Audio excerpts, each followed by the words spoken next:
Hola, buen día. Hoy vamos a ver el factor Borges. Me encanta la palabra factor y se la robé, entre comillas, a Alan Pauls y Nicolás Helf, que escribieron en el año 2000 un libro hermosísimo sobre Borges que titularon precisamente El factor Borges. Digo robar entre comillas porque ya estamos en el universo de Borges y en el universo de Borges el plagio no está penado, no es castigado. O sea, el plagio es parte del juego literario. Por eso va entre comillas, porque robarle entre comillas la palabra factor no es un robo que pueda ser castigado por la policía, sino que es parte del juego literario, del juego de la lectura y de la escritura, que para Borges es un juego libre, es decir, no le interesa mucho la propiedad intelectual de una idea o de un poema, sino precisamente el juego de su reescritura. Bueno, ya está en realidad dentro de sus valores anarquistas, ¿no? Obviamente es antisistema, y está en contra de los orígenes, es decir, no hay original, no hay un origen, todo es una versión de versiones, lectura de lecturas. Entonces, ahí el registro, digamos, la propiedad del autor obviamente se pierde, no es lo que importa, ¿no? Recordamos también esa frase tan particular de Borges que se acuerdan al comienzo de, creo que uno de los libros de poesía de él, cuando él es muy jovencito, ¿no? Que dice, nuestras nadas poco difieren, que tú seas el lector y yo el escritor es algo, es fortuito, ¿no? Es algo azaroso, o sea que los lugares incluso pueden ser intercambiables. Bueno, pero ya empecé a hablar más de la cuenta antes de empezar. Empecé con esta digresión a partir de la palabra factor, ¿no? Que me gusta mucho. Vamos a ver entonces el factor Borges y subtitulé Minotauro Argentino porque no sé si les pasa, pero después de haber leído La Casa de Asterión, no sé, cada vez que pienso en Borges me lo imagino como el Minotauro. Y obviamente argentino porque Borges, como todos sabemos, es tan argentino como el dulce de leche y el mate. Así que Minotauro argentino.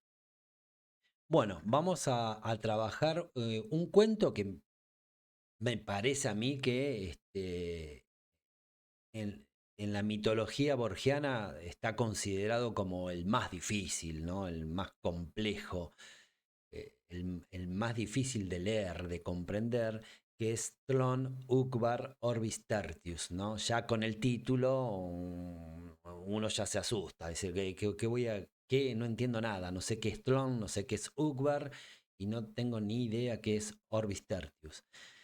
Bueno, entonces vamos a agarrar precisamente al toro por las astas, al minotauro, vamos a agarrarlo por los cuernos y vamos a ver si es tan difícil este relato, y también con la ilusión de que si comprendemos este cuento, comprendemos todo Borges. Así que está buenísimo. O sea, si entendemos este cuento, listo, ya le entramos a Borges y sin ningún temor. Entonces, bueno, vamos a trabajar este cuento. Ahora, la recomendación que les hago es que porque me quedé pensando muchísimo, no de este año, sino también de otros años, que me dicen, no, Borges es muy complicado, no entiendo nada, es un lío, no me interesa, no quiero leer Borges. Entonces yo digo, ¿cuál es la complicación que ven? O sea, ¿por qué les resulta tan difícil? Y me di cuenta que una de las cosas que dificulta la lectura no es su estilo, que es realmente totalmente minimalista. O sea, no hay complicación en la forma de escritura de él.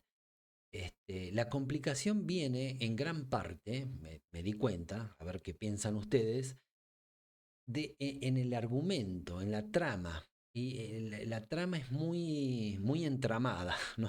La trama, el argumento es muy intrincado, es como que es laberíntico, ¿no? Por un lado es genial porque el argumento es muy simple, o sea, se puede resumir en dos oraciones. Pero por otro lado, cuando empieza a desarrollarse en el relato, es como que se va multiplicando, ¿no? Se va para cualquier lado. Entonces, me parece que ahí está la complicación. Entonces, la recomendación que les hago es que primero dominen fuertemente el argumento, es decir, lo que nosotros consideramos técnicamente, didácticamente, la tercera lectura, ¿no? La lectura donde yo tengo que trabajar muy bien los ejes argumentativos, las acciones principales para poder eh, cap- captar, para poder aprender el argumento. Entonces, vamos a ver en este ejercicio precisamente el argumento de este cuento, por un lado, y vamos a aplicar las cuestiones particulares de este argumento en este esquema. Que este esquema vendría a ser, para mí es un borrador, ustedes hagan un esquema como a ustedes les parezca. A mí me parece que, bueno, acá está, esta sería la poética de Borges, ¿no? Este, entonces vamos a hacer este trabajo si les parece. Bueno, empecemos. ¿De qué trata Tlom? Ven, el argumento es muy sencillo. Para mí es la historia de un lector, es la historia de una lectura de un lector apasionado, ¿no? Del narrador. Ven, acá yo puse sujeto, narrador, lector, porque a mí me parece que casi siempre, por no decir siempre, el narrador es un lector, es alguien que lee, si quieren, un intelectual, alguien que lee apasionadamente. ¿No? Y muchas veces lo que nos cuenta es la aventura de su lectura, la experiencia de su lectura. ¿Sí? Entonces, vamos a empezar, porque estuve practicando, ¿ven? Así que vamos a empezar a trabajar con esto. Entonces, ven, acá ya aparece muy fuertemente esta palabrita, ¿no? El narrador, que siempre es el alter ego de él, ¿no? Aparece como Borges. En este cuento nunca se nombra a sí mismo, pero nosotros entendemos que está implícito, o sea que el narrador es Borges, ¿no? Lo deducimos porque aparece su gran amigo Bioy Casares, que se supone que el narrador es él. Entonces, es la historia de un lector, del hallazgo particular de su lectura, ¿no? Del hallazgo particular de su lectura que vamos a poner, es el significante este raro, que es el primero que aparece, que es Ukbar, que no sabemos qué corno es. Entonces ven, acá este lector lo que va a hacer siempre es relacionar, ¿no? Va a relacionar particularidades, ¿no? Entre lo singular y lo universal. Entonces acá lo que apareció es algo singular, que vendría a ser este significante Ukbar, ¿no? Siempre hace esto. Yo creo que gran parte de la estética de Borges se focaliza en relacionar particularidades a partir de sus lecturas, ¿no? Y relacionar buscar relaciones entre lo singular y lo universal. Es decir, a mí me parece que cuando relaciona algo singular con algo universal, Chapeau encuentra lo que él considera el hecho estético, es decir, encuentra la poesía. Entonces, recapitulamos, es la historia de un lector, del hallazgo particular de su lectura, Ukbar, y la búsqueda de más datos sobre su hallazgo, que es Tlon. Acá aparece la segunda palabrita difícil, que es Tlon. Y una coda, las consecuencias de ese hallazgo, pues lo que encontró, que es un mundo ideal, que se llama Tlon, empieza de a poco a modificar la realidad de este mundo, de nuestro mundo. Al punto de que, como concluye el narrador, el mundo será Tlom, ¿no? Esa frase ya famosa para los lectores de Borges, el mundo será Tlom. Podríamos hacer una remera con esta inscripción. El mundo será Tlón. Está buena, ¿eh? Trata entonces este relato de la lectura apasionada de un mundo ideal. Y ven, acá ya entramos a trabajar fuertemente este valor. Yo diría que este es el gran eje del relato, de este relato, ¿no? La potencia de la idea, de la ficción, sobre lo real, ¿no? Sobre lo real que está acá. ¿Sí? Este,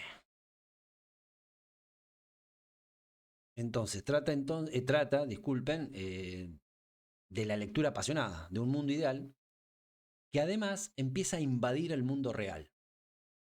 Es la utopía de Borges hecha literatura. A mí me parece que si a Borges le hubiesen preguntado, o sea, yo si alguna vez hubiera podido hacerle una entrevista, le hubiera preguntado, Borges, ¿cuál es su mundo ideal? ¿Cuál es su utopía? Yo estoy casi seguro que él hubiese respondido Trump. O sea, es el mundo que él se imaginó. O sea, vieron que a veces imaginamos, ¿no? O sea, ¿cómo me gustaría, cuál sería el mundo en que me gustaría vivir, ¿no? Para Borges, yo creo que sería un mundo muy parecido a Tlón. Bueno, volvemos entonces. ¿De qué trata Tlón? Trata de dos amigos, ¿eh? De dos amigos. Y acá vamos a los antídotos que tiene el narrador, lector, para cuando se enfrenta con algunos de estos conceptos cuando se enfrenta con algo de la totalidad, ¿no? Y uno de sus grandes antídotos es la amistad y el diálogo. Es la forma, ¿no? de que tiene el frágil sujeto lector, de contrarrestar la abrumadora totalidad. Entonces es la historia de dos amigos apasionados por la literatura, es decir, son dos lectores, dos amigos lectores, que conversan, ¿no? Dialogan y se asombran. Ven, acá aparece otro antídoto, para mí es el fundamental, porque así como Cortázar se desencasilla, así como Quiroga deriva, Borges se asombra, es decir, el sujeto borgiano se asombra. Asombrarse es empezar a escribir literatura, ¿sí? Es exactamente lo que pasa que para Borges el lector se asombra y escribe, ¿sí? O sea, acuérdense, a mí me parece fundamental esto, para entender a Borges. Borges escribe como si estuviera leyendo, es decir, como lee, escribe. Es decir, cómo lee él relacionando particularidades, relacionando este, lo singular con lo universal. Y de ese modo, tal como lee, escribe. ¿Sí? Bueno, vamos bastante bien. Sigamos. Entonces, estos dos amigos apasionados por la literatura conversan y se asombran ante el hallazgo de un lugar, Ukbar, que aparentemente no existe. El narrador investiga, a través de la lectura, sobre este enigma totalmente particular, ¿ven? Totalmente singular y supuestamente insignificante, es propio de un lector en estado de asombro total. Por azar, y acá aparece esta palabrita que es muy importante en el universo borgiano, por azar o no, a través de un amigo de su padre, le llega un libro donde no solamente está la historia de Ukbar, sino de todo el planeta imaginario, llamado Tlón. Bueno, como ven, el argumento es muy sencillo, pero cuando lo empezamos a desplegar, se complica, ¿no? Se vuelve un poco un laberinto, ¿no? Entonces él dice, un espejo y un libro, que para mí también un libro es otro espejo, confluyen en el cuento Tlön Uqbar Orbis Tertius. Ocurre también, y no es un dato menor, en las orillas de Buenos Aires. Y acá entramos también a uno de sus principales, si no el principal valor, fuera de todo centro. O sea, la literatura acontece la literatura, el asombro, lo fantástico, la poesía, ocurre fuera de todo centro. Acuérdense de los poemas, ¿no?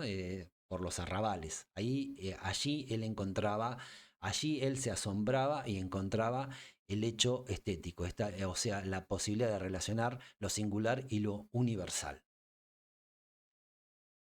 Entonces, este cuento acontece en las orillas de Buenos Aires, que es Ramos Mejía, o sea, es el oeste, por fuera de Capital Federal, después de Liniers, Ramos Mejía, fuera de todo supuesto centro. En esas orillas empieza una aventura fantástica sobre el universo y la potencia de la imaginación. ¿Sí?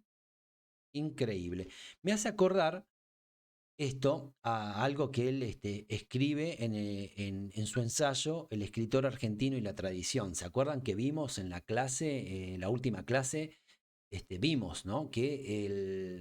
Este, que Borges desde el año 23 al año hasta fines de los años 30, él va practicando, va ensayando a través de los poemas, a través de los ensayos, a través de estos ejercicios narrativos que encontramos en Historia Universal de la Infamia o también en algunos relatos de Evaristo Carriego.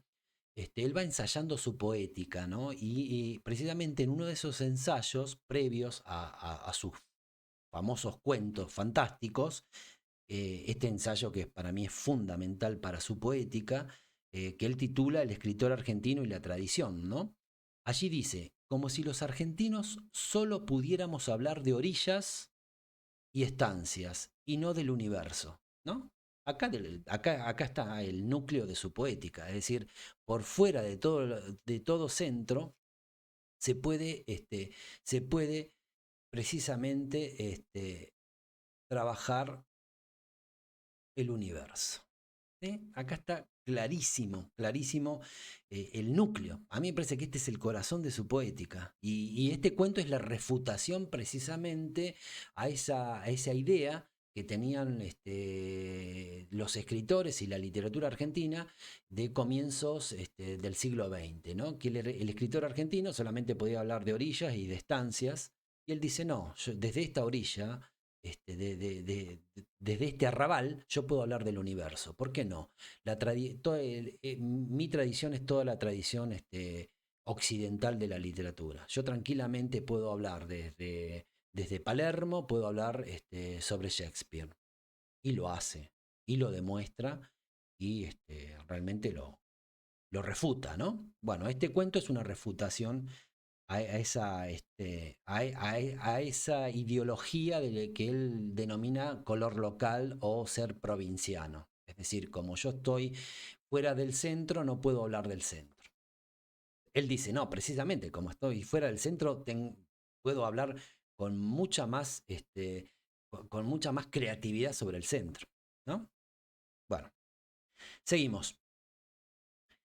Eh, Entonces, en esas orillas empieza una aventura fantástica sobre el universo y la potencia de la imaginación.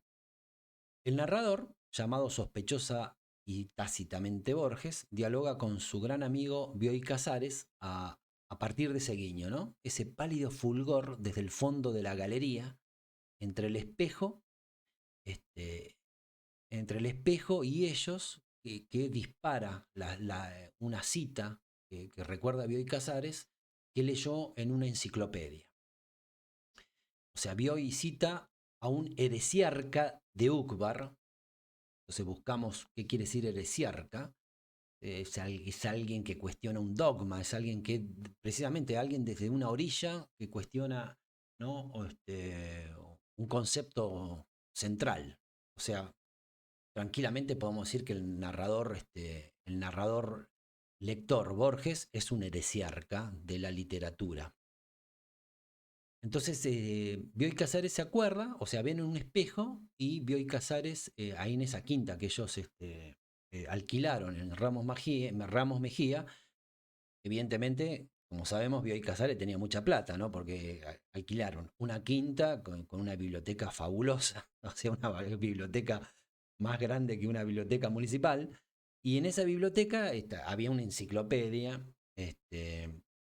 Este, y Bioy Casares se acuerda de una cita que leyó en su casa de esa enciclopedia, ¿no? Entonces, ¿cuál es la cita? Él dice que un heresiarca leyó que un heresiarca de Ukbar dijo que los espejos son abominables porque multiplican al hombre, ¿no? Lo multiplican, ven que acá también, acá aparece, lo multiplican, es una totalidad, entonces sí puede producir un caos, ¿no? Esa multiplicación puede producir un caos, un laberinto, ¿no? Y desorientar totalmente al pobre sujeto frágil, mortal, al humano. Entonces, el narrador se asombra, se asombra, ¿ven? Se asombra eh, con esta cita que le queda sonando en su cabeza, este, y no hayan referencia alguna a Ukbar en esa enciclopedia de la quinta de Ramos Mejía. Entonces, el narrador se asombra al no hallar referencia alguna a Ukbar, salvo en una versión apócrifa, ¿no? Y lo apócrifo es muy importante porque tiene que ver con esto, estar en contra de los orígenes. Entonces, todo es una versión de una versión, todo puede resultar apócrifo y muchas veces las supuestas verdades están precisamente en estas versiones, ¿no? En estos libros apócrifos o adulterados. Entonces dice, salvo en una versión apócrifa o adulterada del tomo 26 de la enciclopedia, propiedad de Bioy Casares. En este tomo, el narrador recaba y subraya datos sobre Ukbar. ¿Sí? O sea, va quedando claro, dos amigos están en una quinta alquilada a partir de un diálogo literario. Uno de ellos, Bioy Casares, cita a un supuesto heresiarca de Ukbar y dice que esa cita la sacó en tal parte de una enciclopedia. Que casualmente esa enciclopedia está en la quinta. Entonces van, imagínense, dos amigos a la noche, imagínense lo apasionados que eran por la literatura, ¿no? Porque en vez de tomar un fernet, qué sé yo, comerse un asadito y bailar unas cumbias, se ponen a dialogar sobre una frase metafísica de los espejos y una enciclopedia. Van a esa enciclopedia de la quinta y no encuentran la referencia. Entonces, Bioy Casares queda como no un mentiroso. Vieron que ahí en el cuento el narrador Borges dice, bueno, por ahí Bioy Casares quiere ser modesto y es una idea de él y dice que es de otro para no delatarse. Lo cierto es que Bioy Casares al día siguiente o en los días siguientes consulta en su biblioteca personal y constata que lo que él había leído estaba en la enciclopedia. Entonces se dan cuenta que la enciclopedia de Bioy Casares tienen unas páginas de más donde aparece esta cita de Ukbar que no estaba en la enciclopedia de la quinta de Ramos Mejía. ¿Ven como algo tan sencillo como una discusión, un dilema literario entre dos amigos en una noche, durante una noche en una quinta de Ramos Mejía, que es algo muy sencillo, se va complicando? Entonces, por eso es muy importante manejar el argumento en los relatos de Borges, porque es como que el argumento muy sencillo se empieza a desplegar, ¿no? Se empieza a desplegar, se empieza a multiplicar como si fuera espejos enfrentados y se vuelve algo laberíntico, se vuelve algo caótico, ¿no? Se vuelve algo complejo. Yo creo que por eso es difícil entrarle a la literatura de Borges. Entonces, recapitulamos. En este tomo, el narrador, en el tomo que tiene Bioy Casares, el narrador recaba y subraya datos sobre Ukbar. Luego, como si fueran detectives literarios, a mí me encanta esta figura, ¿eh? O sea, tanto Borges como Bioy Casares, en la vida real de ambos y en la vida ficticia de ambos, se comportan como detectives literarios. Siguen indagando, buscando, leyendo, van a la Biblioteca Nacional, y no hay rastro alguno de Ukbar. Bueno, acá termina la primera parte. Esta narración está dividida en tres partes, ¿no? Exactamente lo que dice el título. Está dividida en Ukbar, que es la primera parte, es decir, la primera parte te cuenta la historia de este país imaginario, evanescente, y ambiguo, ¿no? Que aparece y no aparece en los libros. O sea, esta es la primera parte. Este, o sea, la primera parte es el descubrimiento y el misterio del país imaginario Ukbar. La segunda trata sobre el descubrimiento del mundo Tlom. O sea, en ese planeta está Ukbar. Y la tercera es una postdata.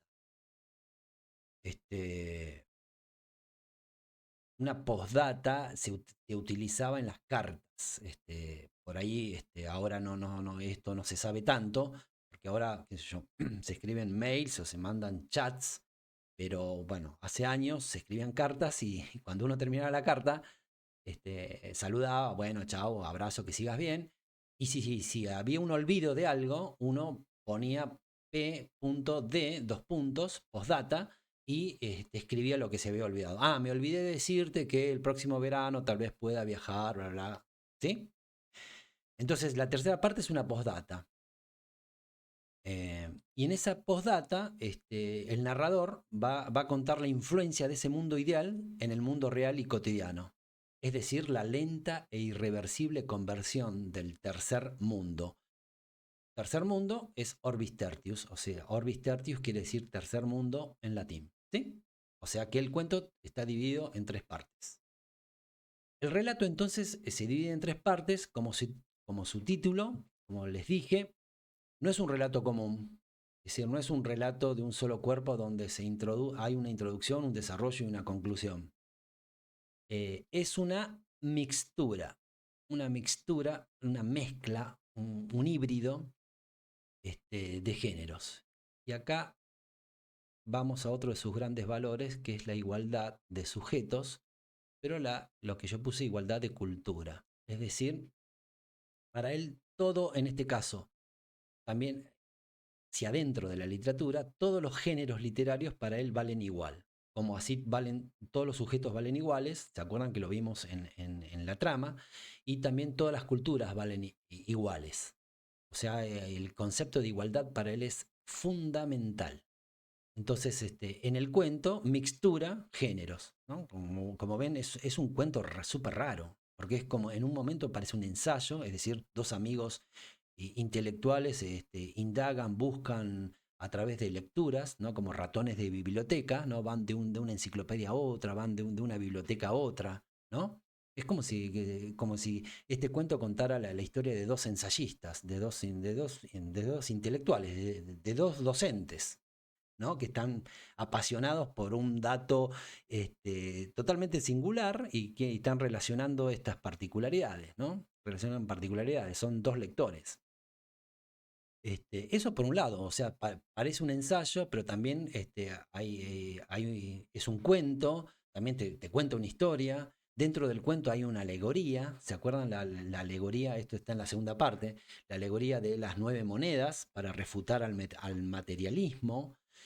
Parece también como hay fragmentos de orden filosófico, o sea, es rarísimo. Dentro del cuento está todo esto o todas estas particularidades componen el cuento, ¿no? Eso también yo creo que dificulta la comprensión del relato borgiano. Es una mixtura de géneros. Por momentos parece un ensayo de un lector especializado, ¿no? de un intelectual, o un informe, y la postdata nos sugiere que puede ser una carta. Y además es un cuento. Y además, como les dije, adentro está la alegoría. Un lío. La segunda parte comienza con una referencia a un amigo británico de su padre, Herbert Ash. Ash quiere decir ceniza en inglés. Acá está su conocida definición de amistad inglesa. No sé si ustedes tienen amigos o amigas inglesas. ¿Cómo es la amistad inglesa? Esa que empiezan por excluir la confidencia y que muy pronto omiten el diálogo. Está buenísima. Aye y su padre son esa clase de gente que hacia 1969, recordamos, Borges definirá como hombres justos. O sea, para Borges, su papá y este amigo inglés son lo que él considera hombres justos. Recordemos el hermoso poema eh, Los Justos, ¿no? Del año 69. Estos hombres justos entonces intercambiaban libros y jugaban al ajedrez, gente totalmente anónima, anónimos, alejados de todo centro y de toda vanidad o frivolidad. Borges afirma lo siguiente, esta frase me encanta y es el corazón de su literatura. Si los justos quisieran crear un mundo, podrían hacer. Bueno, yo lo que creo es que, ¿qué es Tron Ukvar Orbis Tertius? Y es la reunión de hombres justos a lo largo de los siglos que quisieron crear un mundo y lo hicieron. Esta es la génesis de su argumento, ¿no? Ese grupo de justos, intelectuales, lectores, narradores, idealistas, que se deciden a inventar metódicamente un país, un planeta, una utopía. Bueno, Aye muere y el narrador se encuentra con un libro enviado a él que se lo dan en un bar. Esto ocurre en Adrogué, o sea, volvemos a esto, fuera de todo centro, ¿no? La primera parte ocurre en el oeste, o sea, fuera del centro de Buenos Aires, en Ramos Mejía. La segunda parte ocurre en el sur, en Adrogué. Azarosamente, bueno, este libro le habían enviado a Ash desde el sur de Brasil. Azarosamente, en un bar de Adrogué, el narrador da con la respuesta del enigma que lo tiene totalmente abstraído del mundo corriente y cotidiano. O sea, usted imagínense a Borges comiendo y que alguien le diga a la madre de Borges, ¿no? Le dice, Giorgi, ¿qué te pasa? Te noto distraído. Bueno, y Giorgi lo que estaba pensando en Nukbar y en Tlom. O sea, no le importaba más nada, más nada del mundo. ¿No? Lo único que le importaba es ¿qué es esto de Ukbar, lo que mi hijo vio y qué hago, dónde puedo conseguir data sobre Ukbar. Este, entonces, totalmente abstraído del mundo cotidiano. Un vertiginoso asombro lo invade porque el libro, que le habían enviado a Aye y que azarosamente él se lo apropia y lo abre y lo empieza a leer, ¿no? El libro tiene 1001 páginas, obviamente un guiño total, nada más y nada menos, ¿no? Este, la referencia a 1001 noches, ese libro que tanto le apasiona a Borges y que aparece en otros cuentos, por ejemplo, si mal no recuerdo, aparece en el sur, ¿no? A donde a otro alter ego de Borges, que en ese cuento se llama Juan Dalman, también bibliotecario, o sea, lector, ¿no? Que trabaja en una biblioteca, está pensando sobre algunas cuestiones totalmente particulares, supuestamente insignificantes, de las 1001 noches. Bueno, este libro también tiene 1001 páginas, como las 1001 noches. ¿Y de qué trata el libro? Trata nada más y nada menos que sobre Tlon, un planeta imaginado por un grupo de intelectuales idealistas, creado y escrito a lo largo de varios siglos, por una sociedad secreta. Y acá aparece esto que aparece mucho en varios cuentos de Borges, por ejemplo, la lotería, ¿no? La lotería, la biblioteca de Babel, en muchos. Y obviamente acá en Tlom, ¿no? Aparece también esto, ¿no? Una secta o una suerte de dios, en este cuento de Miurgos, ¿no? Y acá es como lo que él llama dirigidos por un oscuro hombre de genio, ¿no? Alguien que maneja una secta y que se confabulan para imaginar, ¿no? La potencia de la idea, un mundo totalmente ordenado, ideal, este, y que lo empiezan a escribir, ¿no? Empiezan a escribir lo que van a hacer las enciclopedias de Tlön. Bueno, este es uno de los libros que azarosamente cae en manos del narrador lector Borges.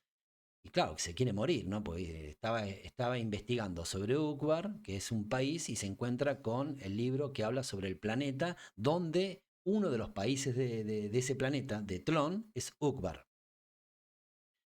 ¿Ven el despliegue ya totalmente a esta altura? Eh, Tengo la lengua seca, ¿no? Porque es increíble, es una cosa de locos. Es un argumento muy simple, pero cuando lo empezás a desplegar es realmente un laberinto.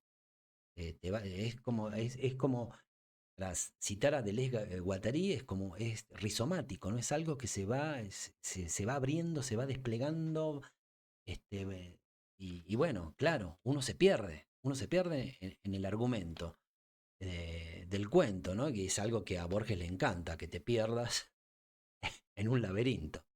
O sea, estamos en pleno universo del Minotauro, ¿no? Y ahí nos está esperando el Minotauro. No, no para comernos, no para comernos, sino ¿para qué? Para hablar, para hablar, para hablar. Lo que le interesa al Minotauro argentino es dialogar amistosamente sobre literatura, ¿no? Asombrarse, asombrarse. Esto es lo que más le gustaba, ¿no? Esto, el placer de la lectura. Bueno, entonces, se encuentra con este libro. ¿Qué contiene este libro? La historia de Tlön, con sus arquitecturas y sus barajas, con el pavor de sus mitologías y el rumor de sus lenguas, con sus emperadores y sus mares, con sus minerales y sus pájaros y sus peces, con su álgebra y su juego, con su controversia teológica y metafísica, todo ello articulado, coherente, sin visible propósito doctrinal o tono paródico. Genial, ¿no? Con eso se encuentra en este libro. ¿Quiénes inventaron Tlön? Una sociedad secreta de astrónomos, de biólogos, de ingenieros, de metafísicos, de poetas, de químicos, de algebristas, de moralistas, de pintores, de geómetras, dirigidos por un oscuro hombre de genio, ¿no? Acá está lo de la secta. El narrador entonces describe, enumera, enumera lo que lee en este libro. Y acá aparece otro de sus grandes antídotos, que es enumerar. Uy, disculpa. Bueno, taché la palabra. Enumerar para él es fundamental, ¿no? Tiene que ver inclusive con el hecho estético, con la poesía. Recuerden cómo enumera lo que vio en el Aleph, ¿no? Él siempre enumera que es lo único que puede hacer el lector escritor, ¿no? Enumerar lo que ve en una totalidad. Simplemente enumerar. Y la enumeración obviamente es finita, ¿no? Porque el sujeto es mortal, es fatal, es finito precisamente, y lo único que puede ser enumerar. Y al enumerar y escribirlo es lo que se produce, digamos, lo poético. Enumera lo que lee en este libro. Subraya que las naciones son congénitamente idealistas, que sus lenguajes, religión, letras, metafísica propenden al idealismo. Esto me encanta. Hay poemas famosos, por caso, que consta de una sola enorme palabra. Esto es evidentemente un ejercicio totalmente vanguardista, ¿no? Piensen en Girondo, no llegó a esta idea Girondo de hacer un poema de una enorme palabra que no termina nunca. Sería bueno intentar hacer un poema a la manera de Tlön. Los metafísicos de Tlön no buscan la verdad, ni siquiera la verosimilitud, buscan el asombro, ¿ven? El asombro. Juzgan que la metafísica, bueno, esta es una frase muy famosa de Borges, la metafísica es una rama de la literatura fantástica, ¿ven? Esto es importante, la igualdad de los sujetos, la cultura, de los géneros, es decir, todos los géneros valen igual, por lo tanto la metafísica está al mismo nivel que la literatura fantástica o que la religión, todo vale igual. Luego hay un relato esto ya les había comentado, una alegoría intercalado en el relato mayor, ¿no? Acá aparece un concepto que es muy importante en la literatura, en la poética de Borges, que es la puesta en abismo, ¿no? Entonces, hay una puesta en abismo tan cara a la poética de Borges. La puesta en abismo es un relato dentro de otro relato y este relato dentro de otro. ¿Se acuerdan? En el Aleph y también en el jardín, en el sendero de los jardines que... ¿Cómo es? El sendero de los jardines que se bifurcan, un jardín que se bifurca en el sendero. Vamos a buscar jardín de los senderos, el jardín de los senderos que se bifurcan. Este, allí también aparece esta puesta en abismo, ¿no? Es decir, un relato o una imagen que remite a otra imagen. Vieron que ahora con la tecnología hay una suerte de, no sé si memes, o sea, o de reels. Vieron que está buenísimo que uno abre, ¿no? Con los dedos en la pantalla un dibujito y lo abre y dentro de ese dibujito hay otro dibujito y vuelve a abrirlo y hay otro dibujito y así al infinito, digamos, ¿no? Bueno, eso es una puesta en abismo. Este, y a Borges obviamente le interesaba muchísimo.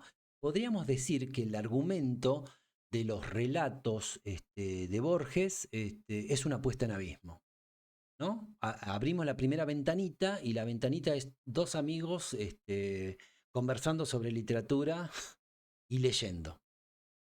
Abrís esa oración, o sea, con los dedos la abrís y se empieza a multiplicar, ¿no? Se empieza a convertir en algo laberíntico. O sea que acá llegamos a una idea interesante, ¿no? El argumento en Borges es una puesta en abismo. O sea, te asomás al cuento de Borges y es como un abismo y caes en otro abismo, en otro abismo, en otro abismo. Es realmente un vértigo totalmente asombroso. Bueno, cuenta el lector narrador, cuenta lo que está leyendo en el libro que le enviaron a Harold Ash, ¿no? ¿Se acuerdan? La historia de las 9 monedas perdidas en el desierto. Esta es la alegoría para desbaratar la postura materialista en Tlön. Entonces dicen, no hay 9 monedas, sino una sola. Sería la respuesta idealista. En una nota al pie, miren qué interesante, porque el cuento también, como si fuera un ensayo, trabaja mucho con las notas al pie, ¿no? Entonces es como rarísimo en un cuento. Estás leyendo un cuento y de repente tenés un numerito que te indica que tenés que leer abajo. Y lees abajo que dice, la nota al pie dice, todos los hombres que repiten una línea de Shakespeare son William Shakespeare. ¿Ven? Acá la igualdad de los sujetos. ¿Se acuerdan? Eso lo vimos bien en la trama, ¿no?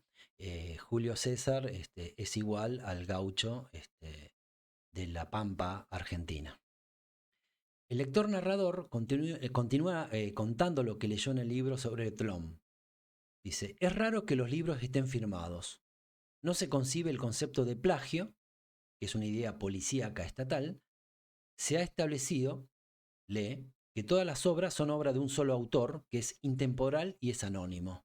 ¿Ven? Acá es totalmente, esto es lo que decíamos, es totalmente antisistema y está en contra del original, de los orígenes de los autores, ¿no? Pero es antisistema.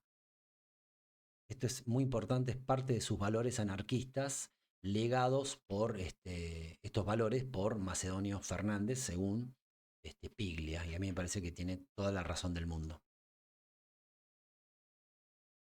El lector narrador cuenta lo que lee y reflexiona asombrado.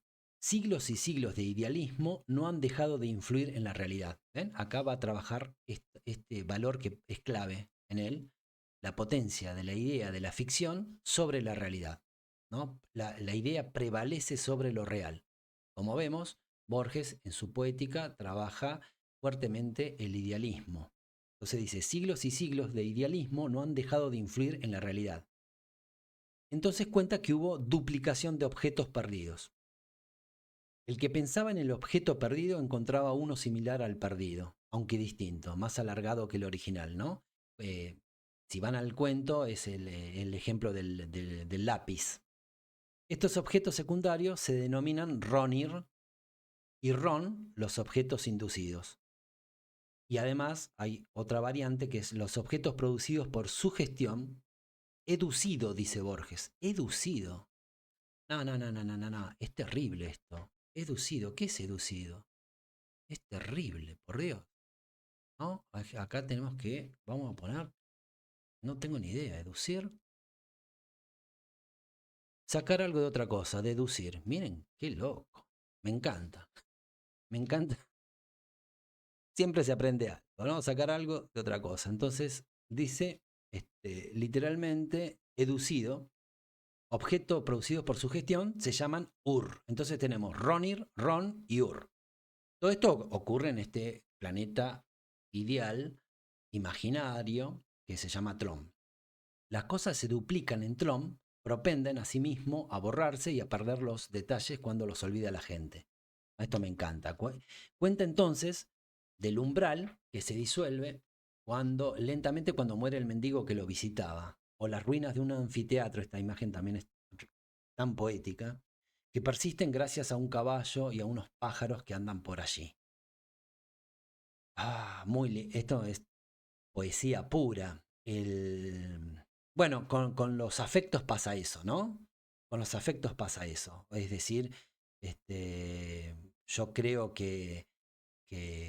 por ejemplo, yo amo y adoro a mi abuela y mi abuela murió en el año 1992. Y yo creo que ella vive en mí. Y creo también que si cuando yo me muera, ella recién va a morir. O sea que ella vive en mi memoria, en mi recuerdo. ¿No? En eso creo que soy idealista, así como, o sea, tranquilamente podría vivir en Tlom. Bueno, acá termina la segunda parte y está firmado, ¿no? Dice Salto Oriental, que queda en Uruguay, y la fecha 1940. O sea, 1940 me parece interesante porque nosotros nos recordamos que la última fecha que tenemos es 1932, Espantapájaros de Girondo. Miren la diferencia que hay entre una poética y otra. O sea, lo que estaba haciendo Girondo, que está buenísimo, y lo que está haciendo Borges 8 años después, solamente. 8 años después se despacha con este cuento. O sea, esto creo que lo piensa Piglia y Sarlo, que dicen, se ponen a imaginar, ¿no? Ellos dicen, ¿ustedes se imaginan lo que debe verse? Esto lo dice Piglia, ¿no? En las clases públicas, en la televisión pública. ¿Imaginan lo que debe haber sido leer este cuento? Porque creo que sale publicado antes de estar editado en libro, sale publicado en un diario. Creo que en el diario La Nación. ¿Saben lo que haber sido leer este cuento en 1940, en Buenos Aires? Lo leemos ahora y nos explota el cerebro. Es una locura. Y también cómo la potencia cultural de Buenos Aires, ¿no? Que produjo toda esta literatura tan excelsa, tan increíble. Bueno, empieza la tercera y la última parte del cuento, que es una postdata, como ya les había dicho, ¿no? Entonces parecía este cuento, ensayo, no sabemos qué, también parece una carta. Y está fechada en 1947. Bueno, acá hay una trampita sobre el verosímil, sobre la verosimilitud, porque Borges fecha el cuento en 1940 y la postdata en 1947, pero es como si él estuviera viviendo 6 años adelantado, ¿no? Nos hace creer que él escribe desde el 1947. Es decir, Borges juega con una proyección al futuro inmediato. ¿Qué sucederá en estos 7 años y que pareciera que ya aconteció, ¿no? Para los lectores actuales de ese Borges de 1940? Bueno, ¿qué pasó en ese tiempo? ¿No? Entre el cierre del cuento en 1940 y la postdata. Bueno, él dice, en 1941 se encuentra una carta manuscrita, ¿ven? Otra vez el lector sigue leyendo. O sea, este cuento trata sobre la experiencia de un lector, la experiencia de lectura de un intelectual. Se encuentra una carta manuscrita en un libro procedente también del Brasil, donde se cuenta el surgimiento de Ukbar en el siglo XVII. Bueno, y acá nos cuenta la historia precisamente de estas sectas, ¿no? Que se creían dioses y que cranearon, por la potencia de la idea de la ficción, un mundo totalmente ordenado, ¿no? Que denominaron Tlön. Entonces, nos cuenta la historia. eh, de los que escribieron, de los que cranearon, de los que imaginaron Tlön.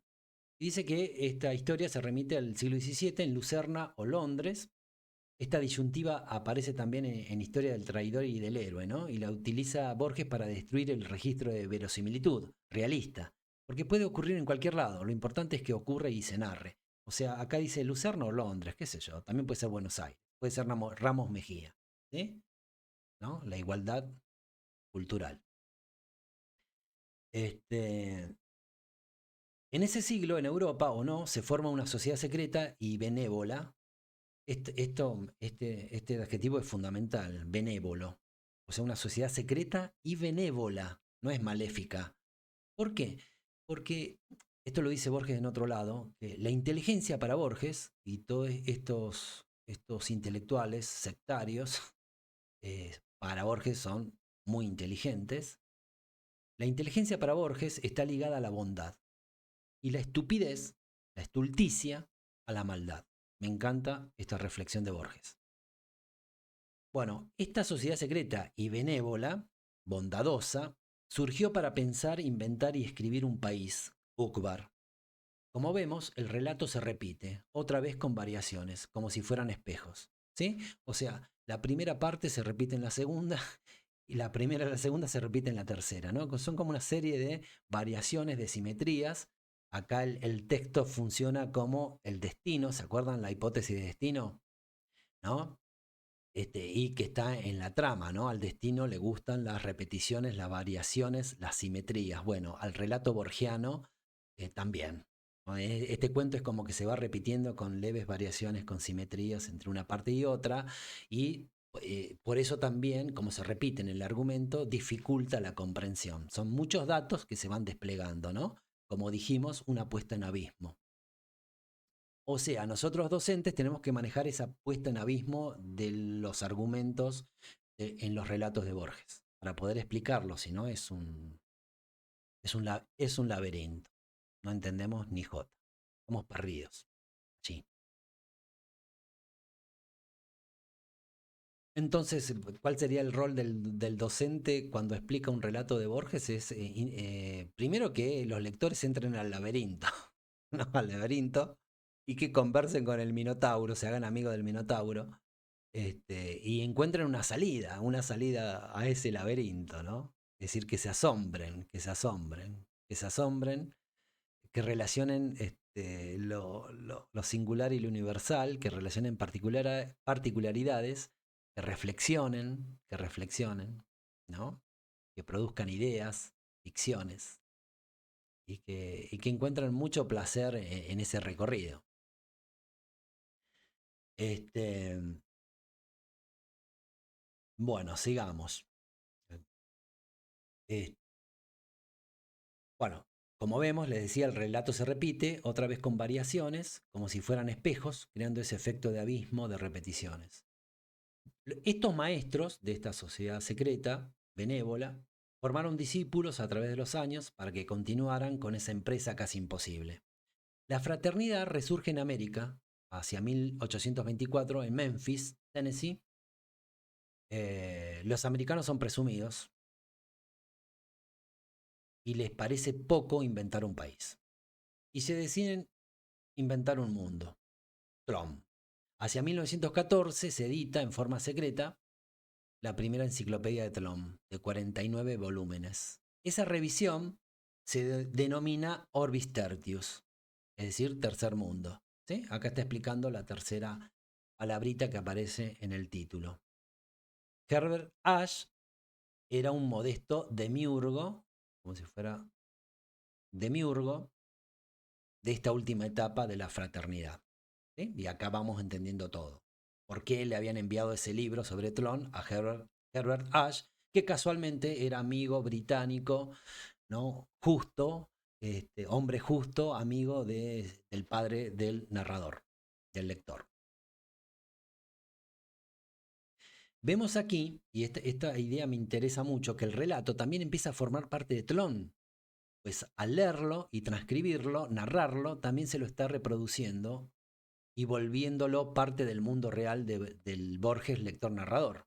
O sea que mientras el narrador-lector empieza a leer libros sobre Uqbar y Tlön y empieza a enumerar, empieza a narrar, ¿no? Empieza a leer y a narrar, está reproduciendo a Tlön y a Uqbar en el mundo real narrado por Borges. O sea, otra vez una puesta en abismo, efectos de espejos y, ¿no? Y que empiezan a avanzar en forma caótica, como si fuera un laberinto.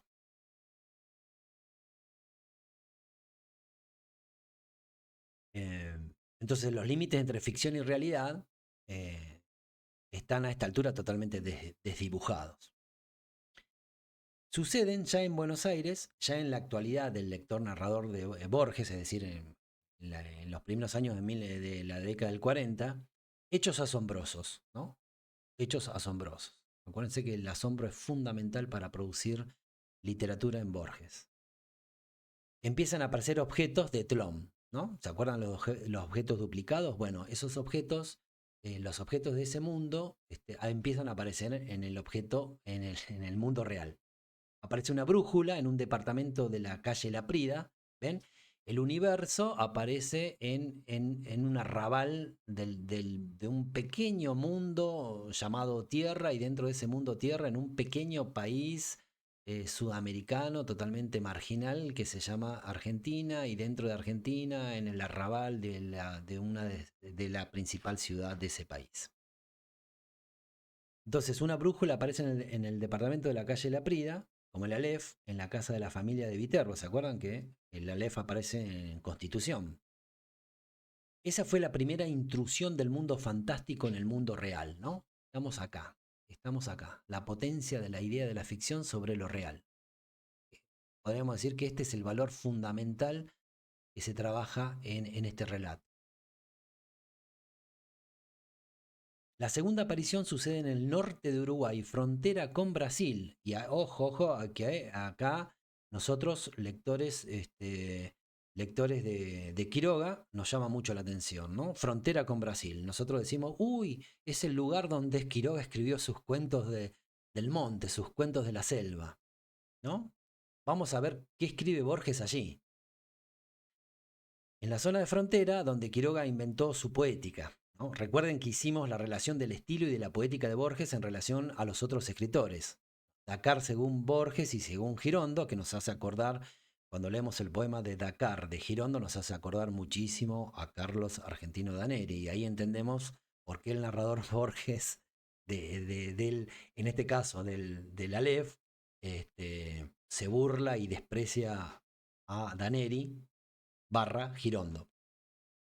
La rosa, según Borges y según Storni, me encanta esa comparación, ¿no? Es decir, cómo entiende la rosa platónica Borges y cómo entiende la rosa totalmente vital, y orgánica, corpórea, natural, Storni, ¿no? La carnicería, ¿se acuerdan? Según Borges y según Arlt. Bueno, esta no la hicimos, pero podríamos hacerla. Las fogatas de San Juan, según Borges y según González Tuñón. Acá podemos ver la relación o no relación entre Quiroga y Borges, en la zona fronteriza del litoral con Brasil, ¿no? En la pulpería, esto escribe Borges. Nosotros ya sabemos que escribía Quiroga en esta zona de frontera. Vamos a ver qué escribe Borges en esta zona de frontera. Eh, Dice, en la pulpería de un brasilero, en la Cuchilla Negra, Amorim y el narrador hacen obligados noche allí. No pueden dormir por un vecino borracho que grita toda la noche. A la mañana yace muerto este borracho en el corredor y entre sus pertenencias encuentran un cono muy pequeño, del tamaño de un dado, extremadamente pesado. No era de este mundo, era de Tlón, era un objeto divino religioso, era un ron. El muerto venía de la frontera. O sea, miren lo que escribe Borges en esa zona fronteriza, ¿no? Coloca un ron.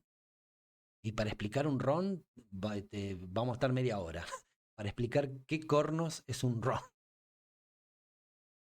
Dice el narrador, aquí doy término a la parte personal de mi narración. Luego consigna que en 1944 aparecieron casual o intencionadamente los 40 tomos de la primera edición de la enciclopedia en Nashville, bien en Estados Unidos.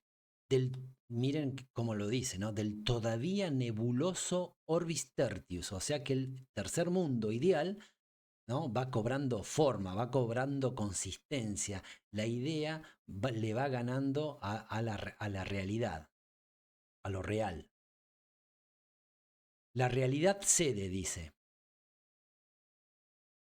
¿Cómo no someterse a Tlön, a la minuciosa y vasta evidencia de un planeta ordenado? Tlön, poco a poco, conquista el mero mundo real. Y dice la frase ya memorable, el mundo será Tlön. El lector narrador sigue con sus tareas justas, anónimas y marginales, es decir, fuera de todo centro.